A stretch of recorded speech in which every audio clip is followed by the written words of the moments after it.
It's another day, the sun is shining. Got to know what's going on around you. Wake up, it's the time to motivate your mind. Come with me, let's make this moment brighter. Wake up with the Bahamas at sunrise. Come on and wake up with the Bahamas at sunrise. Wake up with the Bahamas at sunrise.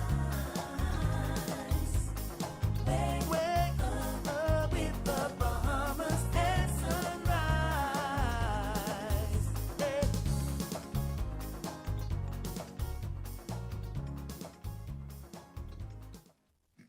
Good morning and welcome to Bahamas at Sunrise. Happy Monday to you.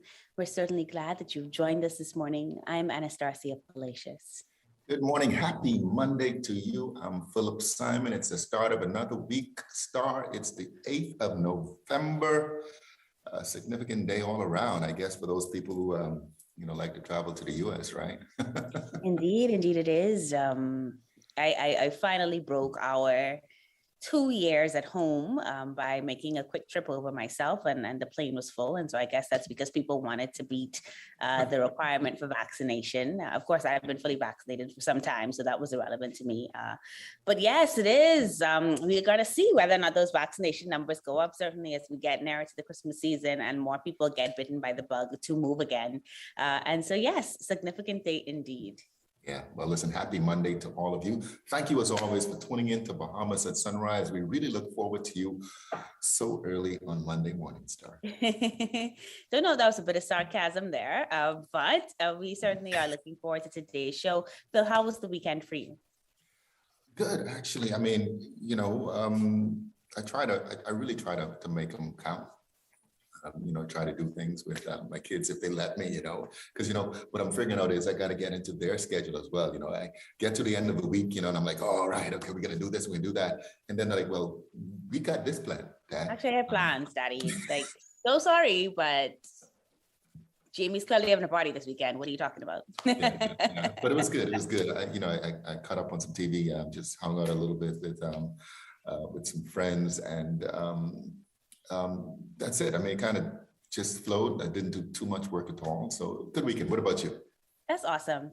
I'm learning more and more, especially as my birthday approaches and I reflect that's the best part of life. I spent the weekend with my husband, and it's the first time that he and I have just been together for a long time, and just an absolute joy. I continue to be so grateful for our friendship and our love, and we just had a great time.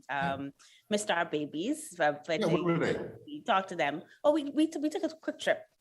He had to handle some stuff, and so I just went to support and be there. And yeah, we had a great time. Maybe miss those babies though. Video calling every couple hours, just because you think you want space, but you really just miss them so much. You don't. No, you don't. So yeah, no, we had a great weekend, and we continue to remain grateful and prayerful, given that the circumstance around the world continuing with this pandemic, right? We may want to be out. We're looking forward to this change in emergency orders on the 13th, but the fact of the matter is that people are still getting sick and dying. Fortunately, the numbers have gone down here, but we still have to be very vigilant. And so, yeah, it was a good weekend. It was a good weekend, and now looking forward to a great week. Lots of work to get done this week, especially as the end of the year draws nigh. And so that's the mode that I'm in. Get it done. Q4, like they say, right? It's a lot of pressure. No wonder Christmas is always so special, because we just try to get there, and by then it's celebratory mode for the world, right? You mentioned the 13th. That's when the emergency orders are lifted. I don't think. Stop it, Star. Oh man, I can't wait. I know the lights are going to be up here in this house this week, right? But some people they started even before Halloween, man. It's just, you guys need to. I told you, my neighbor Phil, before Halloween, I'm walking to the neighborhood, and they putting out reindeer, and I'm like, hey family, yeah. It's so nice to meet fellow people. Anyway, well, looking forward to it, Star. I think this Christmas is going to be great all around for the world, right? I'm not sure if we're getting back to normal. You know what, we're never going to get back to normal, but I think people are beginning to exhale a little bit more, begin to really live again. You know, we're going to do it all within the norms. Like you say, the 13th is going to come, emergency protocols can be lifted. Ain't nobody can be out past curfew anyway. So I don't know what we, anyway, listen, just, it's a new day, right? New day. Indeed it is. And on this new day, we've got a great show lined up for you. And so we're grateful that you tuned in to hear these important conversations that we're having this morning. You might remember that a couple of weeks ago, BTC kept coming to join us. They were talking about their innovation series at the time, but they also had a pitch challenge. And so we're going to hear from them to see who won. Doctors Hospital Health System is here to tell us about their Ambulatory Surgical Center, and we'll find out more about that, as well as the Caribbean Hotel Investment Conference and Operations Summit. That's a big one, Star, that's happening this week. And Dr. Ranga will be back to talk about obesity and COVID-19 risk, Star. Yeah, and that's why I said the pandemic continues. And so we have to make sure that we are being safe as much as possible. In addition to that, we're going to be hearing from two of the speakers coming up this week at the Long Island Business Outlook. Of course, that's happening this Thursday. It is absolutely free because, of course, it's a virtual event, but it's going to be so informative. So we really want to encourage you to sign up at tclevents.com. Head on over to tclevents.com to register for the Long Island Business Outlook. But of course, we want to get things started with weather. Got a little nip this weekend, Phil. I did. I was one of those. I pulled up my boots and my sweater dress and had myself a great time. Didn't break a sweat at all. And so now we get to find out from Godfrey Burnside what the weather is like for the rest of the week. Here's the G-Man.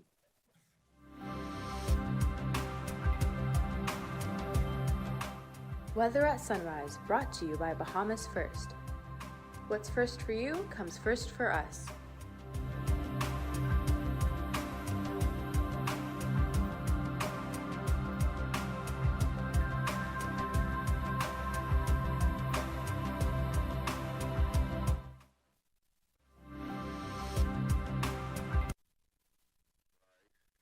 Weakening front boundary over the southeastern islands, Maguana, Inagua, Crooked Islands.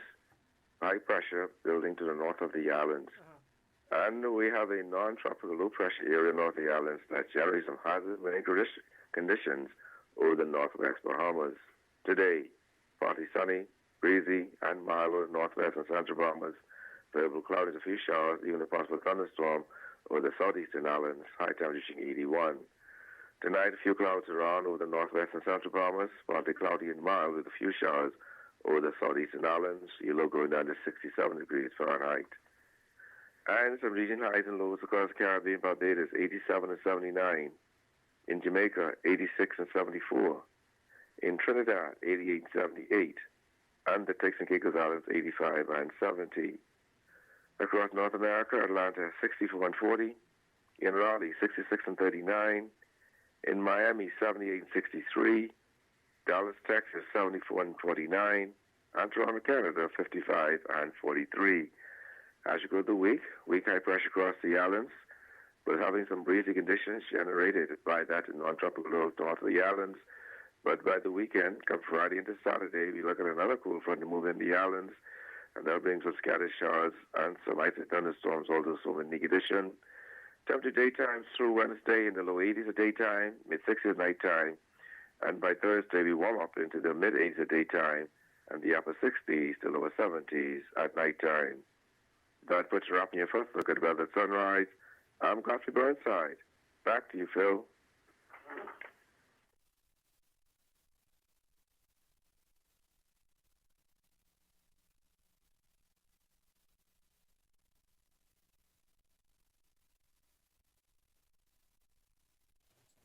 Thank you very much, brother man. Godfrey Burnside. Doctors Hospital is back, and now they boast a state-of-the-art ambulatory surgical center. Here to tell us more are Dr. Wesley Francis, general and oncology surgeon, Doctors Hospital Health System, June Reid, registered nurse, and Cheryl Seymour. She's the nurse manager of the operating recovery room. Good morning. Welcome back. Welcome to Bahamas at Sunrise.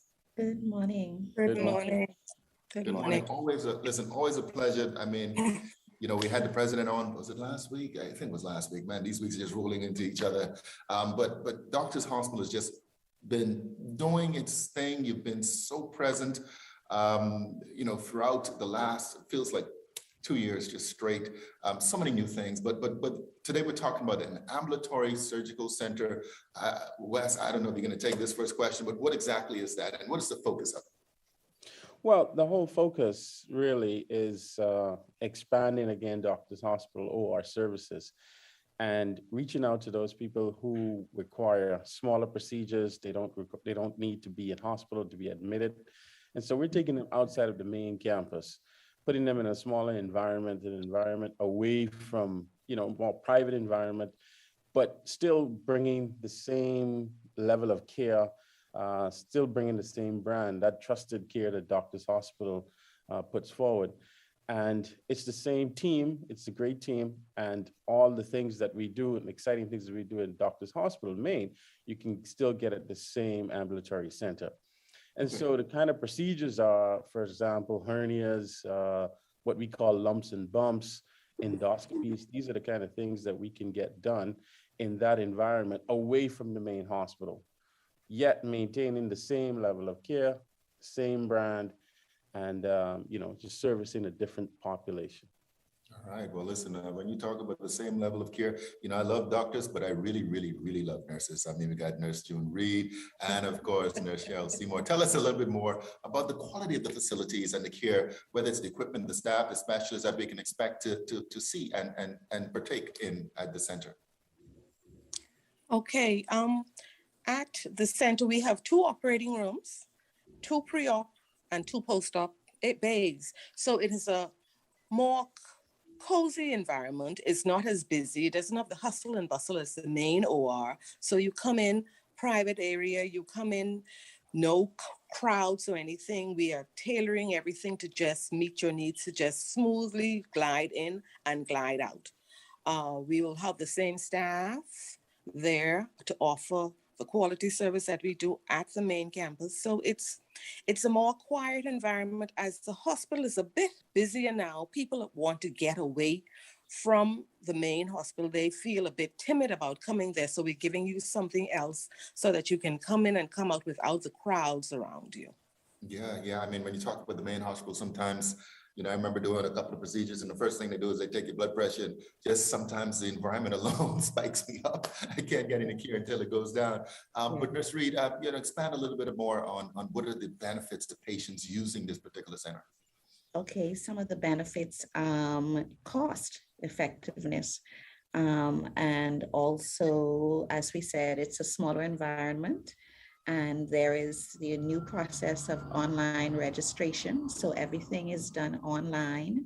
And so there's no need for you, once you arrive at the center, to worry about having to go through that process, waiting in long lines as you, sometimes patients come in a bit late. They should come in the day before registration. So sometimes they forget that. And when they get there on the morning of surgery, there's a long line, and then you have the waiting, and that causes the patient sometimes become more anxious. So the process is done all online. And so when you come, there's no need to wait. You come right in and we start admitting you. So Right. that is one of the biggest advantages. Mhm. Yeah, no doubt about it. And, the service has always been just so excellent at Doctors Hospital. Dr. Francis, I keep on calling you Wes, my good friend from a long time.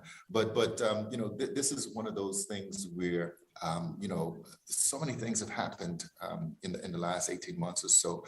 But just to swing back again to really this vision and this purpose and tying all of these things, I mean, it's obviously pieces to a bigger puzzle that's happening over at Doctors Hospital. Yes, it is. I mean, obviously the healthcare system is expanding. It's trying to meet the needs of the public. And this is one of the ways to do that. We're still in a COVID environment. I'd like to say a post-COVID environment, but we're still in a COVID environment. And a lot of the public was really afraid to come into a larger hospital. And so this really caters to them. Takes away their anxiety. It's more private. It's a cozier environment. It's online. COVID has allowed us to innovate and adapt. And I think this is one of the ways that Doctors Hospital is doing that, by taking the same level of care and putting it in a smaller environment, adapting to the needs of the public.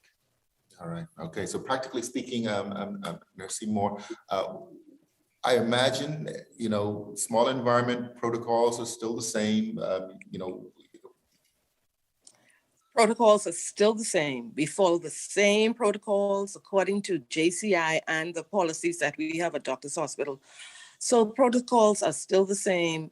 We still have the same grades of staff there too. We have registered nurses, scrub techs, anesthetic techs, Okay. audiovisual techs. So we have everything is still the same. We just mimicked the main OR to this new OR to make it quality care. All right, excellent, good stuff.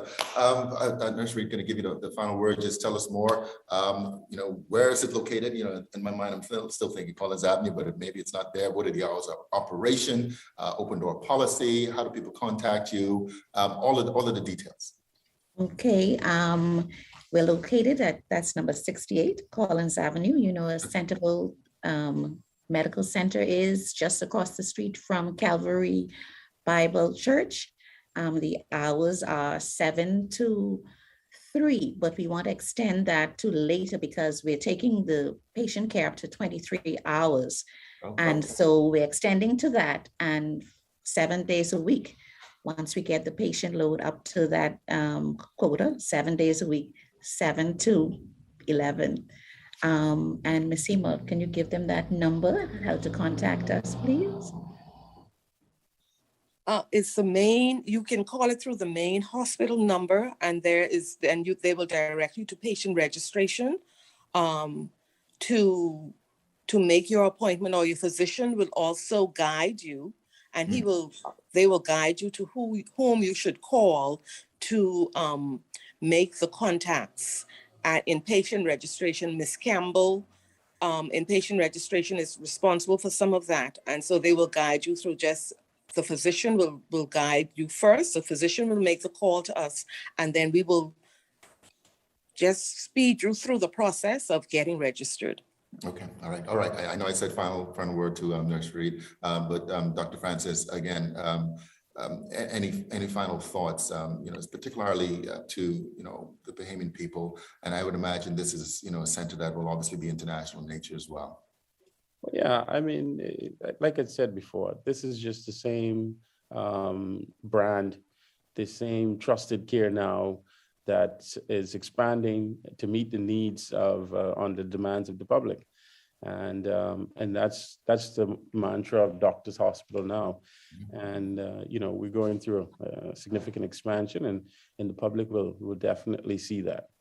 Yeah, all right, good stuff, great stuff, actually. Thank you so much, Nurse Reid, Nurse Cheryl Seymour, and Dr. Wesley Francis for being here once again on Bahamas at Sunrise.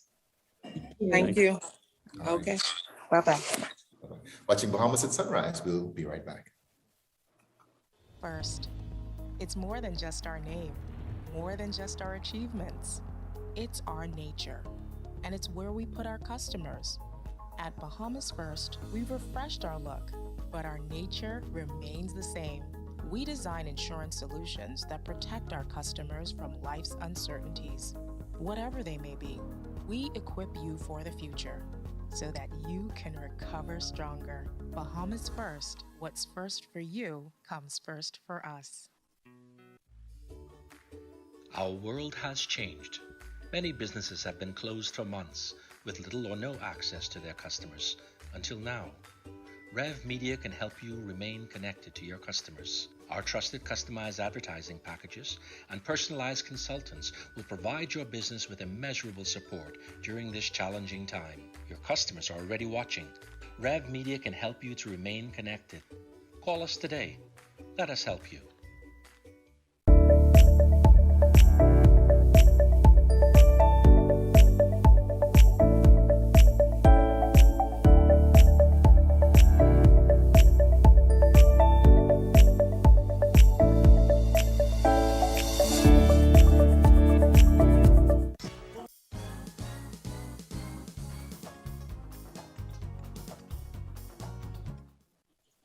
Welcome back to Bahamas at Sunrise.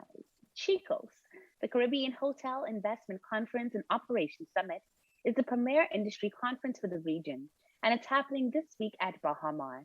Here to talk with us about this, we're very happy to welcome Parris Jordan. He's chairman of the CHICOS and managing director of hospitality giant HBS. Good morning and welcome back to Bahamas at Sunrise, Mr. Jordan. Thank you. Thanks for having me live today. We appreciate it. It's always a pleasure to have you to learn more about what's happening, and certainly something that's so important to the industry, given that we're still in a pandemic, that we saw major changes happen last year. Can you give us an overview of what will happen at the CHICOS this year? Oh, yes. So we're bringing over 250 international investors. They're people that have focused on hotel investments throughout the entire Caribbean region, including the Bahamas.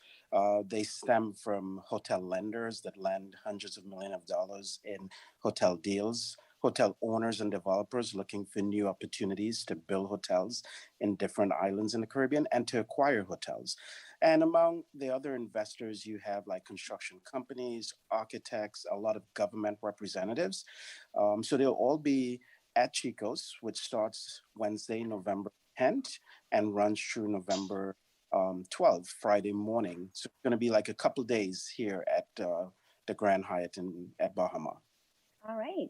I hear you speak about who all is going to be coming and what all will be covered. And it reminds me that there might be some people on the island who might be interested in attending. Is it still possible for people to register?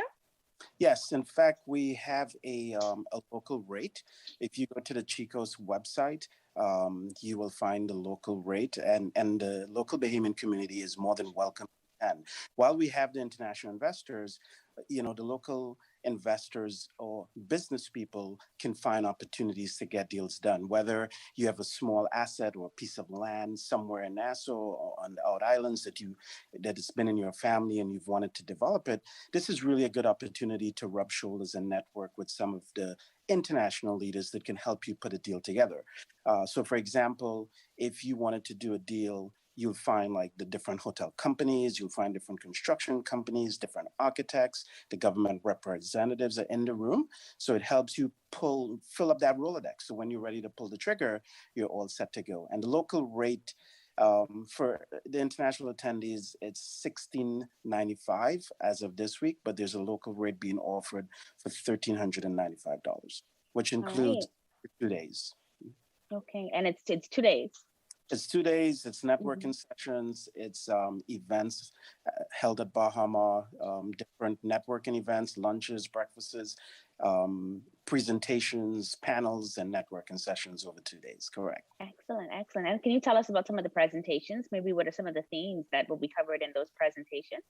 Yeah, so the theme this year is reactivating the Caribbean. As you mentioned when we started, we're hopefully getting past the worst of this pandemic.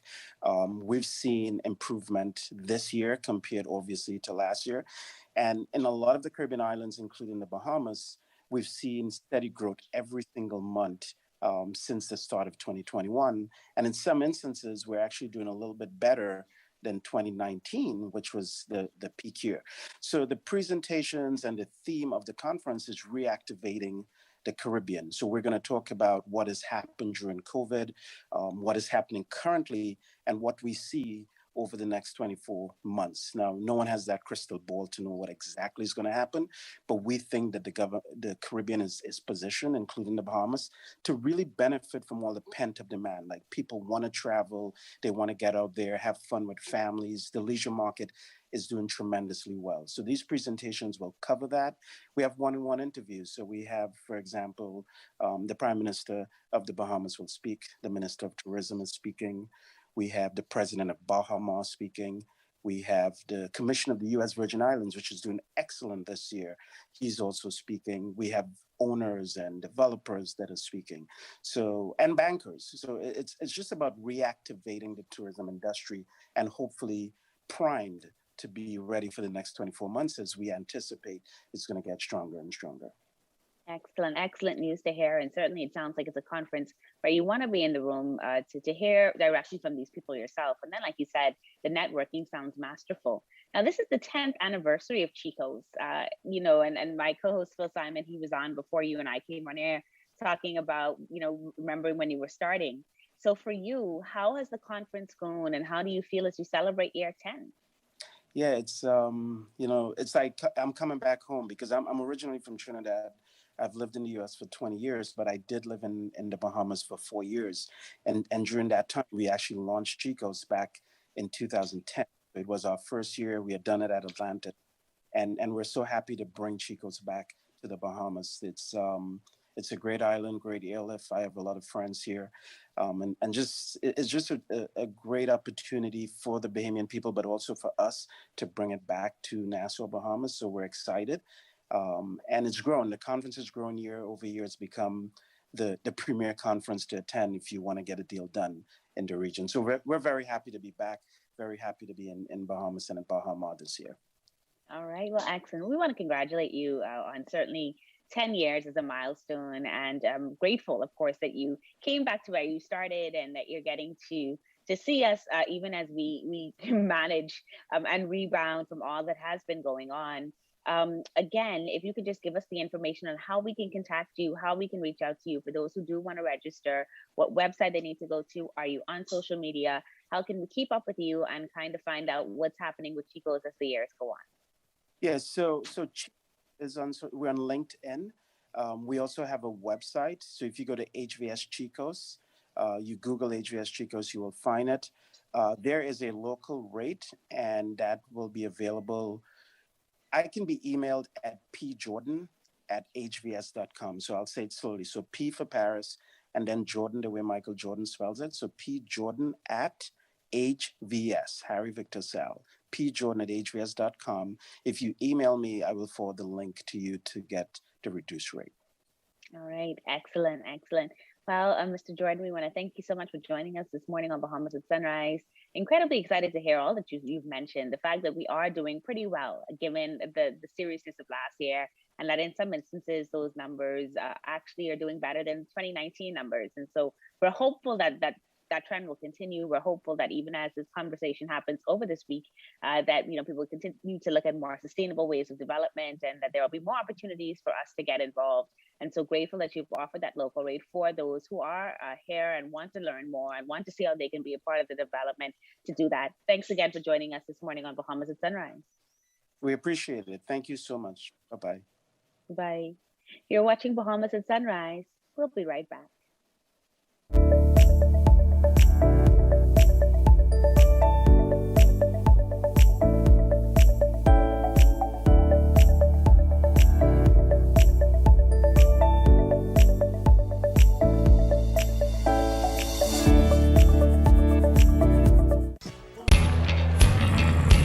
Imagine what it would be like if there wasn't a referee. That's why we have a referee, to make sure that we all play fair. As an independent regulator, IRCA has been working with consumers and service providers since 2009 to ensure that the regulated sectors are well managed and that everyone's interests are fairly represented. That way, we all get to play on an even playing field. IRCA, improving lives through effective utilities regulation.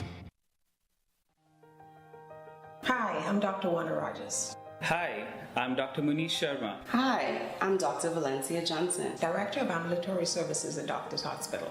I'm the Director of Imaging at Doctors Hospital. I'm a pediatrician here at Doctors Hospital. I am vaccinated against COVID-19. I'm fully vaccinated against COVID-19. I am fully vaccinated against COVID. Are you? Are you? Are you?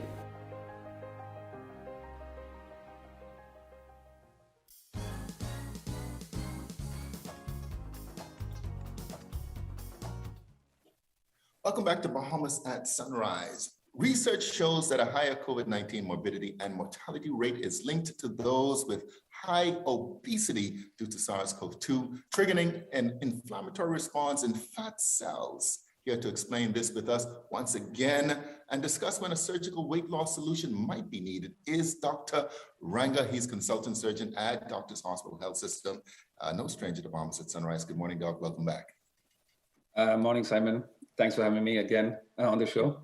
An absolute pleasure as always. We've been talking about COVID, we've been talking about obesity, and it seems as though when you put them together, you might have a problem.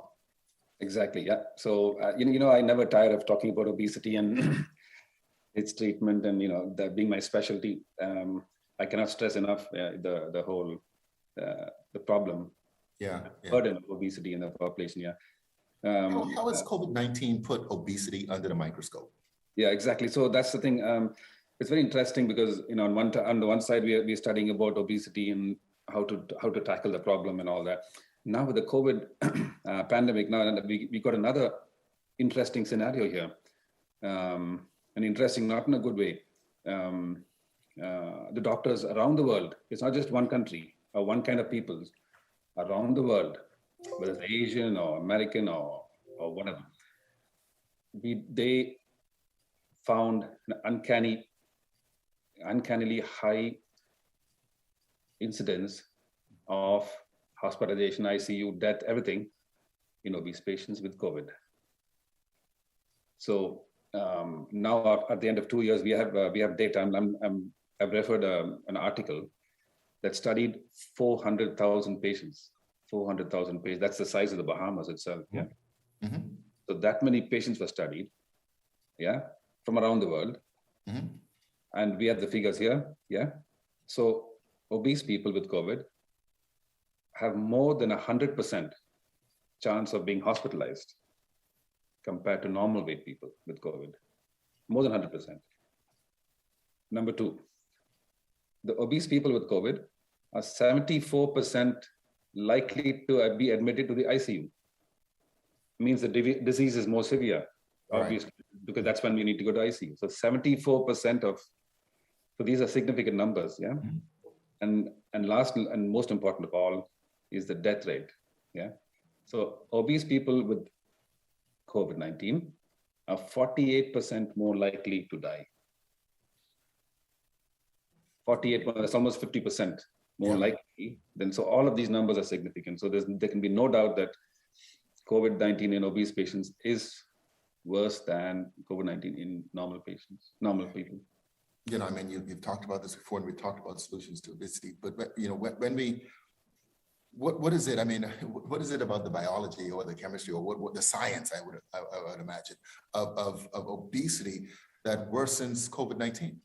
Exactly. Yeah, that's a really good question, because people are wondering, you know, why am I different from, you know, why? So there have been many factors there that have been determined because of these studies. I'll just tell you the most important ones. Yeah.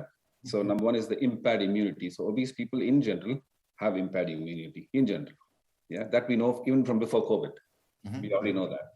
Mm-hmm. And we also know before COVID that obese people in their bodies, the tissues, the cells, the tissues are already in a chronic meaning long-term state of inflammation. It's a mild inflammation, but it's always there for long term. And the tissues cannot be mildly inflamed at all because they don't function properly. Yeah. And because of that, even cancer it's known to be, you know, at a high, but that's a different topic. I'm just saying. So chronic inflammation. Yeah. And another thing is the blood of obese people are thicker than the blood of normal people. So that makes it more prone to clotting. Yeah. So blood cannot be clotting in the system. Mm-hmm. In the veins and arteries, the blood has to keep circulating. Yeah. The moment it forms clots in certain vessels, then it cuts off the blood supply, and that's life-threatening. Yeah. And last but not the least is the lungs is always weak for obese people. Yeah, because of the obesity, the breathing itself over many years is not as efficient as normal people. The lungs do not expand as much as a normal person with a normal weight. Right. Yeah? And the more recent finding is a little more scary now, is vaccination. You know, we all got vaccination, at least most of us, right? And we're encouraging people to get vaccines. Now, the recent finding is in obese people, the vaccine itself is not as effective to protect as in normal weight people. So that's another scary thing, but they have to get vaccinated. There's no other choice. Yeah.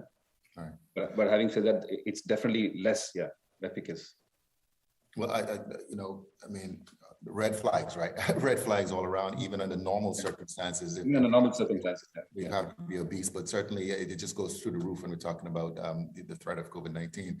And so you talk about the vaccine having some limited, impact. But are there current treatments of remdesivir or dexamethasone, I think I'm pronouncing these, Yeah, that are that's right. effective with persons, obese persons with COVID, or is something else needed, to treat them besides losing weight? Exactly. So that's another relevant, pertinent question here, because when you're talking about COVID and obesity, when you're talking about treatment, okay, let me tell you the scenario before COVID. Yeah. Now, many treatments, like let's say a simple antibiotic, for example. Yeah. So antibiotics, as you know, have specific doses. Yeah, depending on body weight. Mm-hmm. Yes. But if you see the studies that have been done on antibiotics, for example, in whichever disease, they've always excluded morbidly obese people from the study. So when it comes to morbid obese people, even without COVID, many doses of many drugs are not recommended.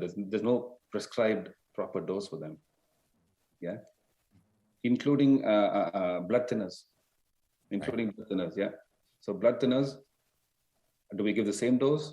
Do we give an increased dose? What's going on? We don't know, because they've never been included in the study. That's the ironical part of it. They've been sort of cast off from study, which is the bad thing. It shouldn't have happened. Mm-hmm.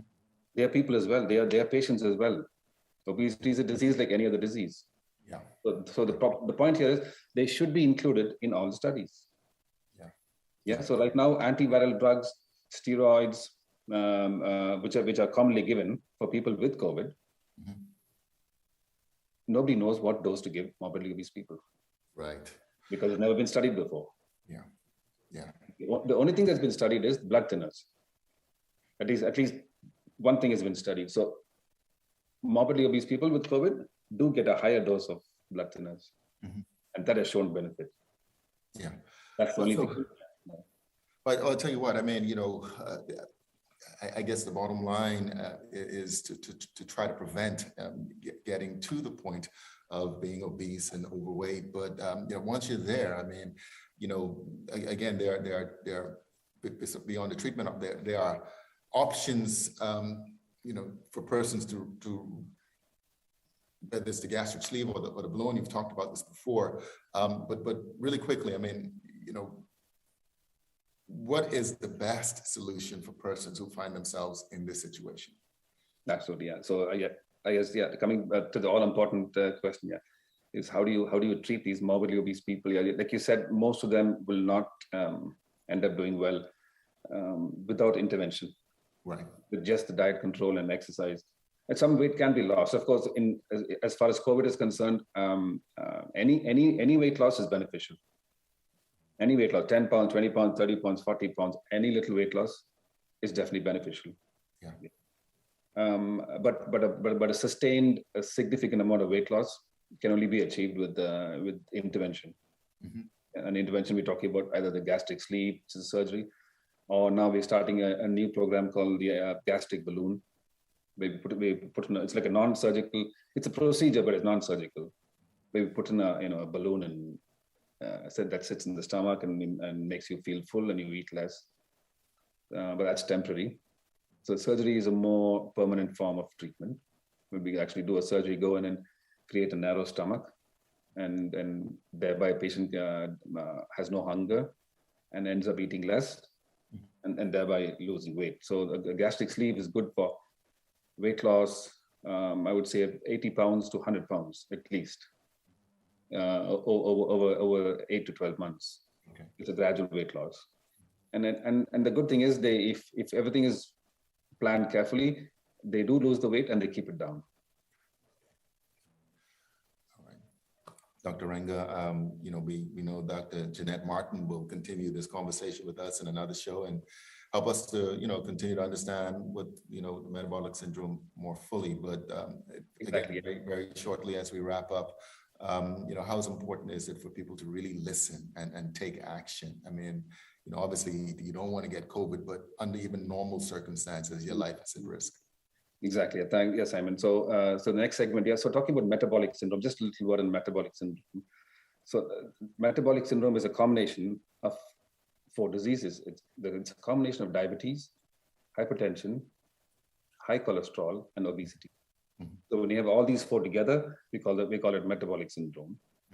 And this is also a part of the obesity problem, because many of our obese patients, most of them have the metabolic syndrome. And of course, the obvious treatment for that is to reduce weight. So once your weight is reduced, the metabolic syndrome goes away, basically, as simple as that. Yeah, yeah. And because of that, metabolic syndrome has also been shown to impact, with COVID. So that makes the situation worse. So that's why I wanted Dr. Martin to, she's an expert in that area of medicine. So she's going to talk to us now. Doctor, well, listen, we look forward to that. Dr. Ranga, always so good to have you here on the show. You break it down simply for us. Thanks, you guys. Thanks. And I'm sure persons who are listening, we'll take it more seriously and reach out to you. Again, thank you so much, sir. Thank you, Simon. All right, you're watching Bahamas at Sunrise. We'll be right back. Doctors Hospital is pleased to announce our ambulatory surgical center located at Centerville Medical Center, number 68 Collins Avenue. This state-of-the-art facility offers outpatient same-day surgical services. Our team of skilled and attentive nurses, technicians, and administrative staff are ready to serve you and provide the highest quality care while offering competitive pricing in outpatient surgeries. Patient benefits include online pre-registration, pre-surgical screening, and anesthesia evaluation and clearance, all in a safe, COVID-free environment. We're open Monday to Saturday from 7 a.m. to 7 p.m. If you have questions, feel free to contact us by phone at 302-3260 or by email at surgerycenter@doctorshosp.com. Doctors Hospital, trusted and best care now. Isn't your health worth it?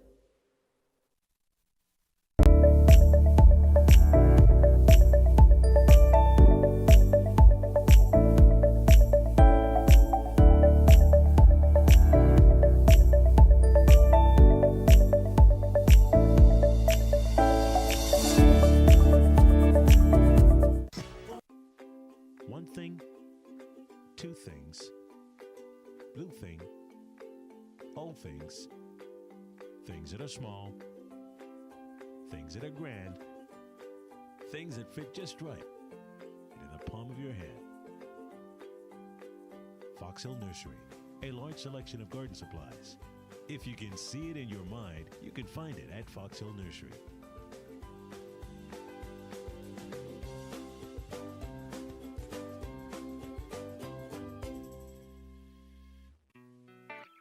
The sports we play depend on the health we build.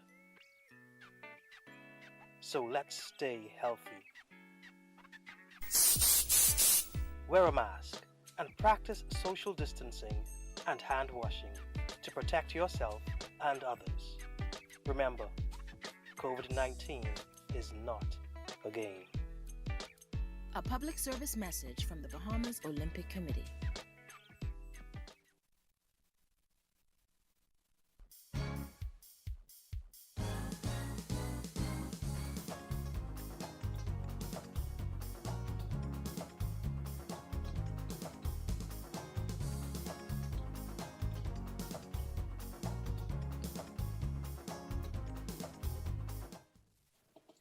Welcome back to Bahamas at Sunrise. We're at the halfway point on this marvelous Monday.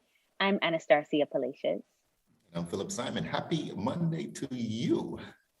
Indeed. We're just so pleased to be with you this Monday. We hope that you've been learning a lot as the show has gone on. I certainly have some serious numbers Dr. Ranga is presenting there on COVID-19. And, just a reminder that we continuously need to be working on our health.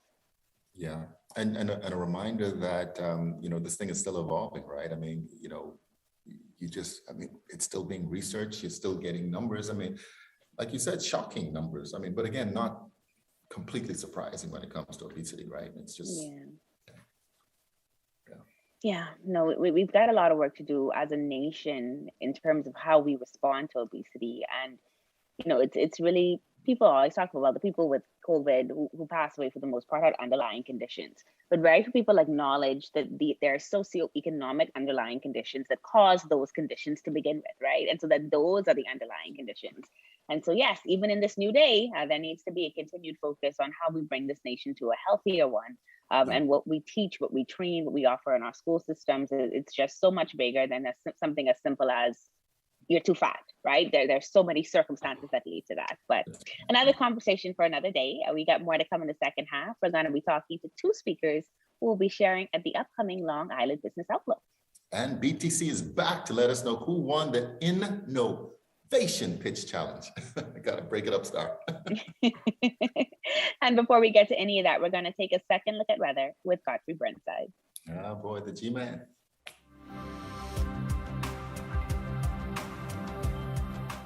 Weather at Sunrise, brought to you by Bahamas First. What's first for you comes first for us.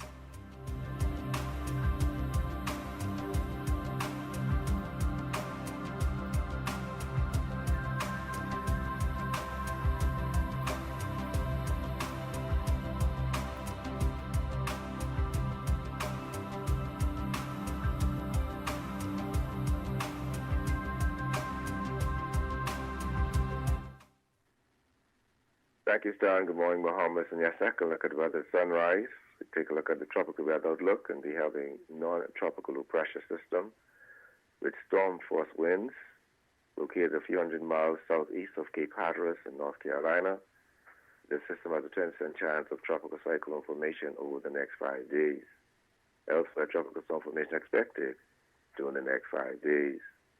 On the local scene, in the marine forecast, mariners in the northwest Bahamas should remain in port due to hazardous marine conditions. Beachgoers should refrain from entering the water because of the high risk of recurrence and dangerous surfs. Drivers and pedestrians should exercise extreme caution while traversing the fishing road in Grand Bahama and the Glass Window Bridge in Eleuthera. Winds today north to northeast at 20 knots, seas 4 to 6 feet, but you have some large northerly whales up to 8 to 10 feet. On Tuesday and Wednesday, northeast at 15-20 knots, seas 4 to 6 feet. Again, those large northerly whales up to 8 to 10 feet. Yet tides. You can expect a high tide at 10:11 this morning. Next low tide will be at 4:45 this afternoon. High gain tonight at 10:36. Sunset 5:23 this evening. Rising by 6:23. UV index 7. The water temperature 70 degrees Fahrenheit. And the moon phase moving towards the first quarter. The external look, weak high pressure through Thursday. Expect a mix of sun and clouds, breezy. Chance of 1 to 2 passing showers. So temperature daytime will be in the low 80s, at nighttime in the mid to upper 70s, mid 60s. And then by Thursday into the weekend, ahead of another cool front on Saturday. We expect variable cloudiness, breezy with a few showers, possibly after a thunderstorm. So temperature in the mid 80s at daytime and the upper 60s to lower 70s at nighttime. That puts you up in your final look at weather sunrise. I'm Godfrey Burnside. Back to you, Star.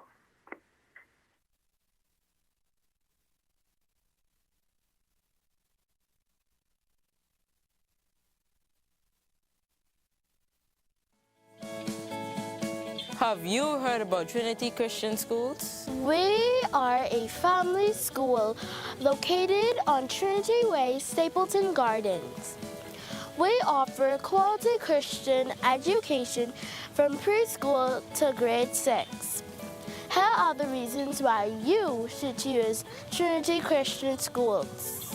We offer quality Christian education. We are a family school. Our teachers provide individual support. Our class sizes are small.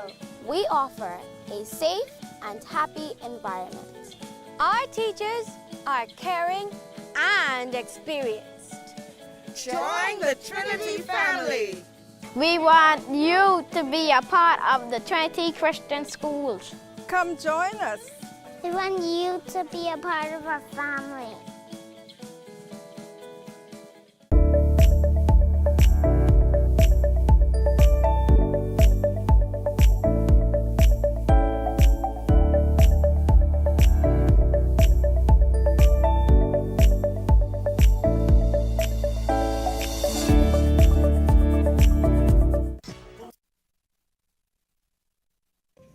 Doctors Hospital is pleased to announce our Ambulatory Surgical Center, located at Centerville Medical Center, number 68 Collins Avenue. This state-of-the-art facility offers outpatient same-day surgical services. Our team of skilled and attentive nurses, technicians, and administrative staff are ready to serve you and provide the highest quality care while offering competitive pricing in outpatient surgeries. Patient benefits include online pre-registration, pre-surgical screening, and anesthesia evaluation and clearance, all in a safe, COVID-free environment. We're open Monday to Saturday from 7 a.m. to 7 p.m. If you have questions, feel free to contact us by phone at 302-3260 or by email at surgerycenter@doctorshosp.com. Doctors Hospital, trusted and best care now. Isn't your health worth it?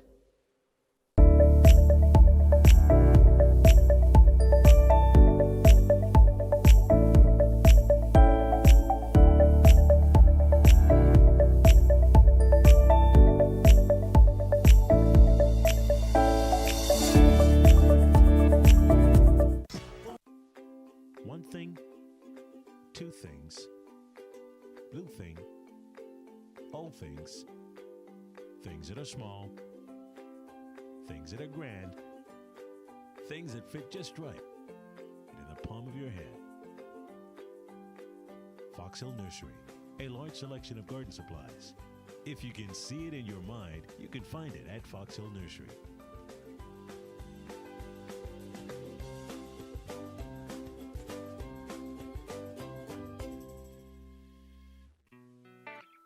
The sports we play depend on the health we build. So let's stay healthy. Wear a mask and practice social distancing and hand washing to protect yourself and others. Remember, COVID-19 is not a game. A public service message from the Bahamas Olympic Committee.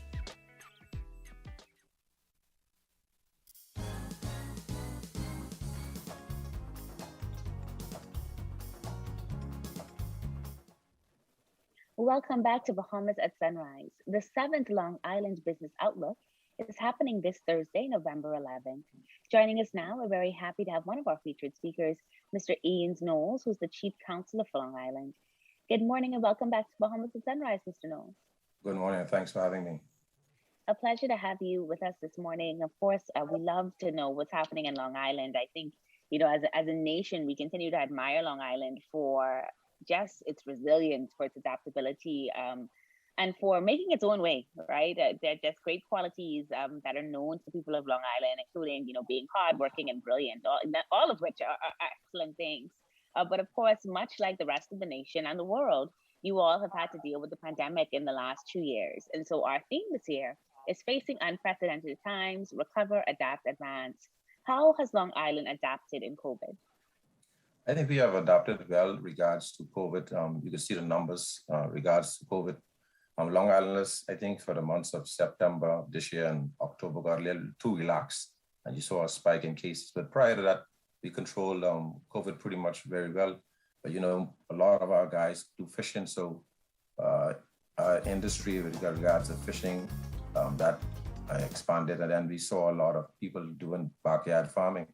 You know, when COVID, people have much to do. So they then went into their yards and started to do some farming. But there's a lot of talk about not having proper supplies and food and stuff in stores. So people try to stock up on stuff like that.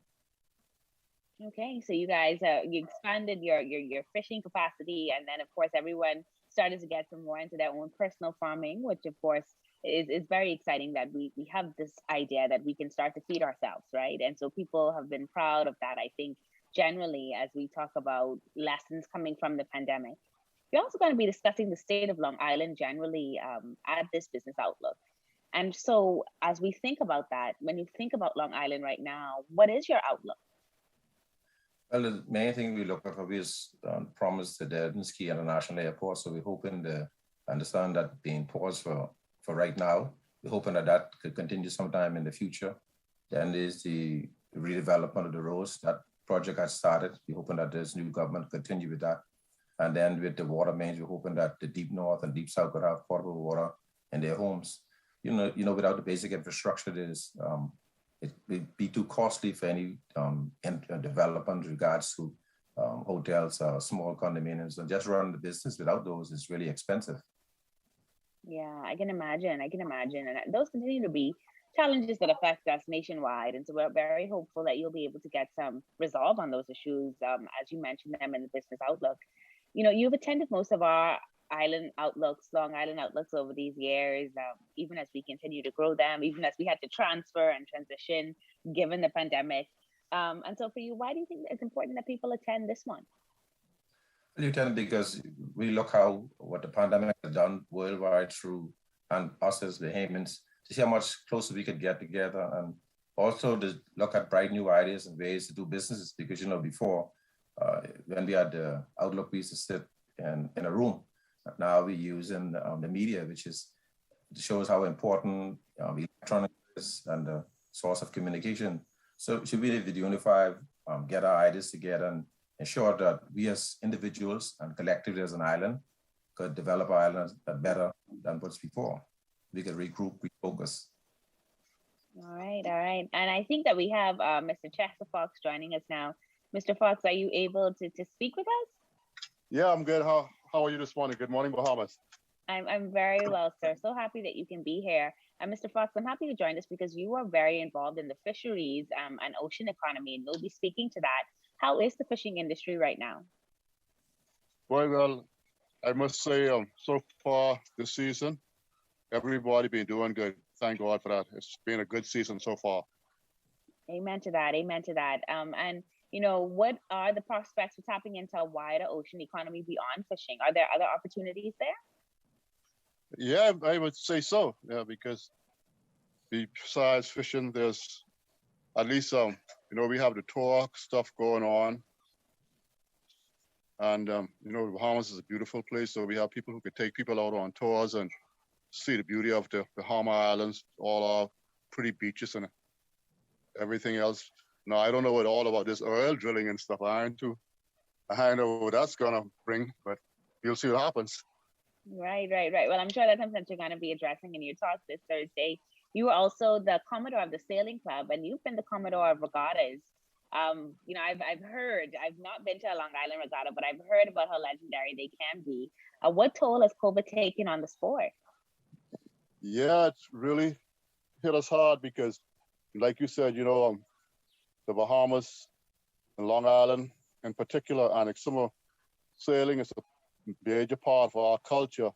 And since the pandemic, especially as Long Islanders, we haven't did any sailing in more than 2 years now, and it's a big miss to us.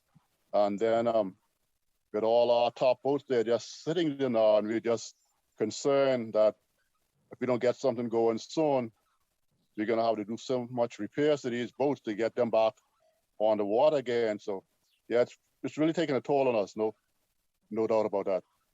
Yeah, well, I'm hopeful that at some point we'll, even as these restrictions begin to wane, that we'll get some more updates on how we can start to do those things that are so critical to island life and to celebrating who we are as a people. Mr. Knowles, before we go, banking has been an issue for our family islands for some time, and I know that that's been a concern for Long Island as well. Are there any updates on that?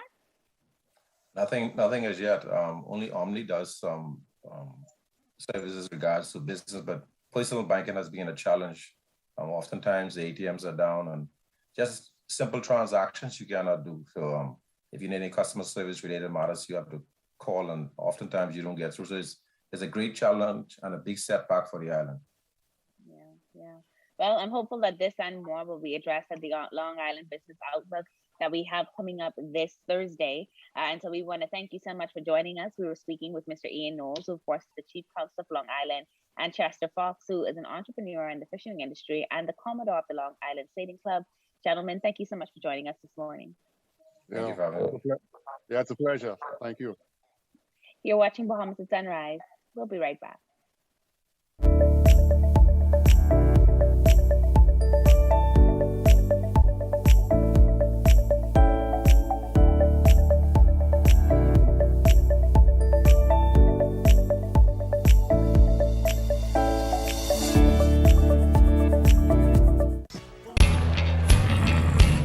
Imagine what it would be like if there wasn't a referee. That's why we have a referee, to make sure that we all play fair. As an independent regulator, IRCA has been working with consumers and service providers since 2009 to ensure that the regulated sectors are well managed and that everyone's interests are fairly represented. That way, we all get to play on an even playing field. IRCA, improving lives through effective utilities regulation. Hi, I'm Dr. Rangarajan. Hi, I'm Dr. Munish Sharma. Hi, I'm Dr. Valencia Johnson, Director of Ambulatory Services at Doctors Hospital. I'm the Director of Imaging at Doctors Hospital. I'm a pediatrician here at Doctors Hospital. I am vaccinated against COVID-19. I'm fully vaccinated against COVID-19. I am fully vaccinated against COVID. Are you? Are you? Are you?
Imagine what it would be like if there wasn't a referee. That's why we have a referee, to make sure that we all play fair. As an independent regulator, IRCA has been working with consumers and service providers since 2009 to ensure that the regulated sectors are well managed and that everyone's interests are fairly represented. That way, we all get to play on an even playing field. IRCA, improving lives through effective utilities regulation.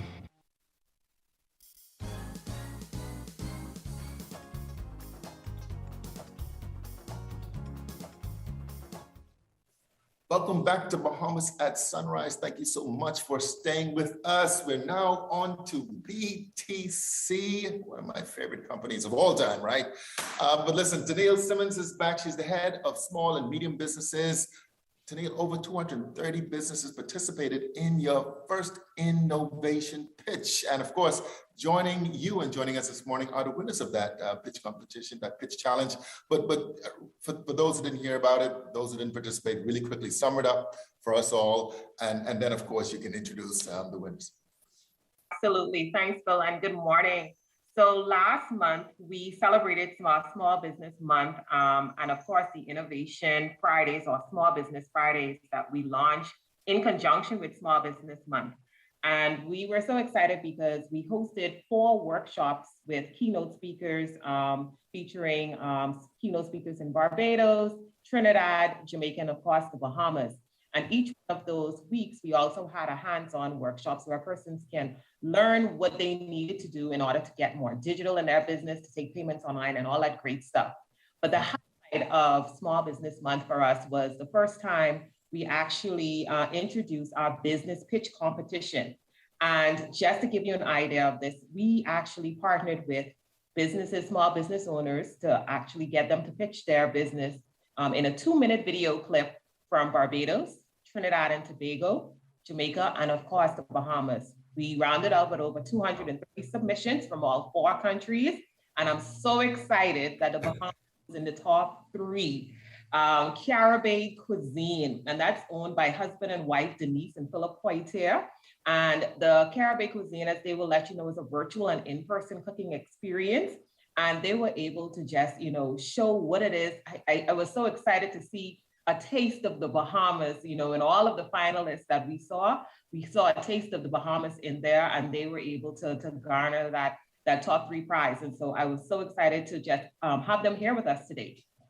Well, we're excited to have them here with us today. Caribbean, listen, I'm loving that name already. Yes. Tell us who you are. Tell us more about, is this a brand new business? Obviously, is this one of those COVID babies? I mean, tell us about your pitch. Tell us about three, and no pun intended, by the way. I'm just, talking about you right now. But Philip and Denise Boyton, tell us more about yourself and your business. All right, good morning, everyone. I'm Denise, and we started our business about, 6.5 years ago. Okay, all right. So we're not new to this, but we have been making a lot of shifts and pivots as it relates to what has been transpiring with COVID. So when we started our business back in 2015, we started out selling lunch, delivering lunch. And maybe you may know it as Gourmet Lunchbox. That was our baby from Caribbean cuisine. So as the years progressed and things changed, we had to come up with ways to keep the business alive because we don't believe in quitting. There's always a way to move forward, and you just have to be flexible with whatever the current situation is. And so 2 years ago, we started on Airbnb with our cooking experience, and we would have guests come into our home and teach them to cook. So when you book a room or a house on Airbnb, they have an option for booking experiences. And so why not come to the Bahamas and meet with 2 native Bahamians and learn how to cook some of our fabulous cuisine. Now, as the pandemic progressed, of course, no one was coming here. So it's like, okay, what do we do now? And that's when Airbnb launched their virtual experience. I'm like, oh, so people can come here, but not really come here. And so we decided to capitalize on that. Hi, I'm Philip. So yeah, basically we just capitalize on the online market. Everyone is doing it all over the world. As you can see, Food Network is doing it now. They're doing virtual cooking lessons, classes, and shows. So we decided to jump on that. And when we saw the BTC Innovation Competition and digitizing our business, we just had to dive into it. And I have a background in management information systems and computer science. And I love video editing. And I love Bahamian food. I love the Bahamas. I love everything about it. So I just mashed the two together and I said, let's go for it. And lo and behold, here we are today. I mean, here you are today. I mean, that's some exciting stuff. You got the computer in the kitchen. You're in the kitchen this morning. I mean, I'm ready to do something today. Yes, Bill, had we been in studio, you've definitely been able to taste a little bit of Caribbean cuisine. I'm telling you, the meals online looks delicious, divine. Yeah. I think I remember Bahama Host or the Ministry of Tourism also doing something like this, but excellent stuff. I mean, I don't even know if we can have enough time to go through all of this, but what would have been some of the more popular, meals and courses that you would have done online? I'm really interested to hear how that went. Well, in person, we actually had the people come here or we went to their Airbnb stay. We are launching our online virtual after this week, after the BTC competition is completed. But the favorite dishes are obviously peas and rice, coconut tart, guava duff, and believe it or not, tourists love spice. So we would cook some steamed chicken, steamed fish, some wings. And they said, put some more goat pepper, bird pepper into it. And we actually have had our past customers and clients message us online to say, how do you make that peas and rice from California, from Canada? Wow. So now that we are going into the virtual, we have more of an open door to spread the festivities, the experience of cooking that Bahamian dish. And we think it's going to be a blast. Man, great stuff, Teneile. I don't even think we have enough time to go through all of this right now. I'm ready to learn some more. But tell us, I mean, so obviously they're won the competition in the top 3. What did they receive? And again, hopefully we don't run out of time. But why was this such an important initiative for BTC? It's definitely an important initiative for BTC. It's near and dear to our CEO's heart. And also just across the business, we want to be able to be that partner and that ally for small business owners. and not just by way of providing service, but truly partnering with them and helping them, whether it's a startup or a growing business. And what we've seen is that Small Business Month have helped us do just that. We were able to partner with persons who just wanted to start up, whether it's by way of helping them with advertising and marketing, whether it's coming together and making sure that they have the tools that they need to actually go out there and win. And I'm so excited that Denise and Philip have, rounded up in the top 3. They won $3,000 in cash that can go towards, some financial boost within their business. Also won a year free of fiber for their business and a year free of smart solutions. And I'm so excited about that because as you heard him talk about, moving the business online and digital, our smart solutions portfolio allow us to give our customers the ability to get their website and online store built. All right. So, once they have all of the information and photos, we do all of that. We actually help them take their business online. And so the website and e-commerce is just part of that smart solution stack. All right. Excellent stuff here this morning on Bahamas at Sunrise. Congratulations once again, Philip and Denise Poitier, Caribbean Cuisine, and of course to BTC, Teneile. Congratulations. Thank you, Philip, and congratulations to Denise and Philip once again. Thank you. All right, good stuff. All right, we've been with Teneile Simmons. She's head of small and medium business at BTC, and you are watching Bahamas at Sunrise. We'll be right back.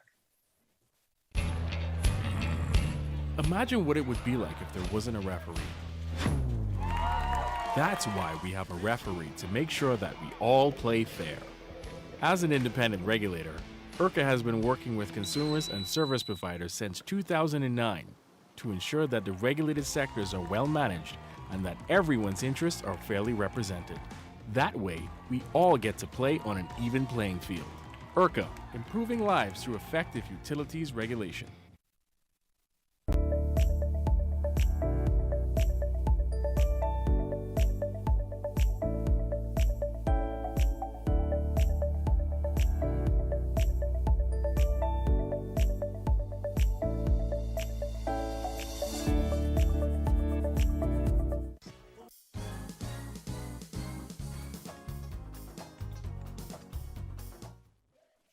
Well, that's going to do it for us, folks. Thank you so much for tuning into today's episode of Bahamas at Sunrise. We hope that you enjoyed it as much as we enjoyed bringing it to you. We'll be back with more on Friday. All right, excellent show, Star. Look at Cruz, man. Listen, you guys have a wonderful week. Bye. Buddy. Hey, buddy.